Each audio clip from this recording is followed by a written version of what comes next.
കെഎസ്ആർടിസിയിൽ സ്ത്രീകൾക്ക് സൗജന്യ യാത്ര നൽകുന്ന പ്രിയദർശിനി പദ്ധതിയുടെ മറവിൽ തട്ടിപ്പ്. സ്ത്രീകൾക്കുള്ള സീറോ വാല്യൂ ടിക്കറ്റ് പുരുഷന്മാർക്ക് നൽകി. യാത്രക്കാരിൽ നിന്ന് പണം വാങ്ങിയ ശേഷമാണ് ടിക്കറ്റ് നൽകിയത്. ക്രമക്കേടിൽ 3 കണ്ടക്ടർമാർക്ക് നോട്ടീസ് നൽകി. വിവരങ്ങളുമായി MP ദേവൻ ചേരുകയാണ് തിരുവനന്തപുരത്ത് നിന്ന്. MP ദേവൻ, ഇത് സ്ത്രീകൾക്ക് വേണ്ടി ഉണ്ടാക്കിയ സംസ്ഥാന തലത്തിലൊക്കെ വലിയ പ്രചാരണം കിട്ടിയ ഒരു പദ്ധതി. ആ പദ്ധതിയെ പോലും അട്ടിമറിക്കുകയാണ് ഈ ജീവനക്കാർ.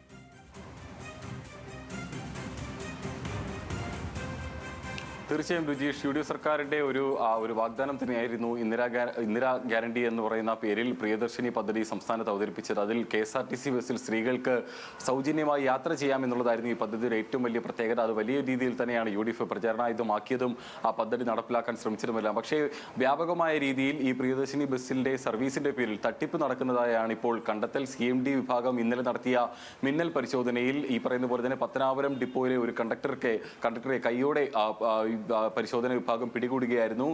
ഇയാൾ ഒരു 18 രൂപ ടിക്കറ്റ് നൽകിയ ഒരു പുരുഷന് ടിക്കറ്റ് നൽകി അതിൽ സീറോ ടിക്കറ്റ് എന്നുള്ള ടിക്കറ്റ് നൽകുകയും ആ പുരുഷനിൽ നിന്നും പണം കൈപ്പറ്റുകയും ചെയ്തിട്ടുള്ളതായിട്ടാണ് ഇപ്പോൾ ഈ കണ്ടെത്തൽ വന്നിരിക്കുന്നത്. പക്ഷേ ഇത് സംബന്ധിച്ചൊരു ഏതെങ്കിലും തരത്തിലുള്ള ഒരു അച്ചടക്ക നടപടിയിലേക്ക് കടക്കാൻ ഇപ്പോൾ തൽക്കാലം KSRTC തീരുമാനിച്ചിട്ടില്ല.